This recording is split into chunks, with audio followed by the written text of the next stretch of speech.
on. I would rather die ascending the battlements. What does Juliet, think should happen next? Wise Child asked curiously. She thinks we should hold the siege and gradually starve them out. I would think that, except that Juniper is there, said Wise Child gravely. Your sister, my teacher, and Juliet's pupil, she explained to the prince. The prince nodded. It may be that now the night has been struck down, they will lose their resolution. How long will he remain sick? It will be months before he is fully recovered, and to his men it may seem that he will never recover, said Wise Child. At present he will be unconscious quite a lot of the time, with intervals when he will talk wildly and appear unlike himself. Good, said the prince.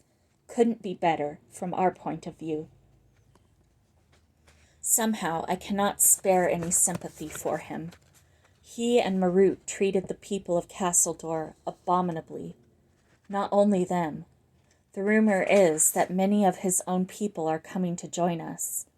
He and Marut taxed them unmercifully and stole some of their farms, with brutal punishments and killings for any who resisted. He paused. I must get up now. There is much to do. You must both have a rest and some breakfast. Just a quick nap, said Wise Child typically. I don't want to miss anything. Sleep while you can, said the prince.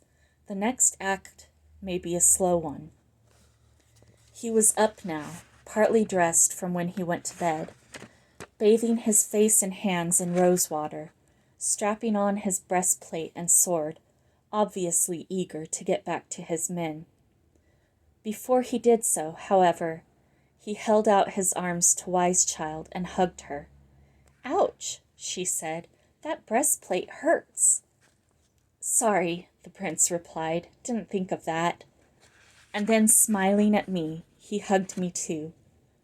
She was quite right. It did hurt, but I said nothing.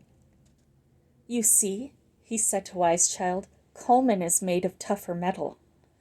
Huh, she said.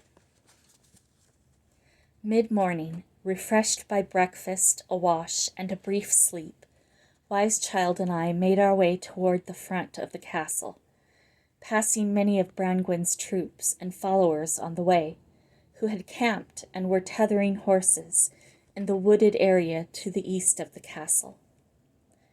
There are a lot of them, Wise Child said. The Northland must have turned out in force. Neither of us was prepared for the sight that met our eyes when we reached the front aspect of the castle. On that huge plain, there were men as far as the eye could see. There were men with bows, men with spears, men on horseback, men with battering rams and metal hooks for scaling castle walls.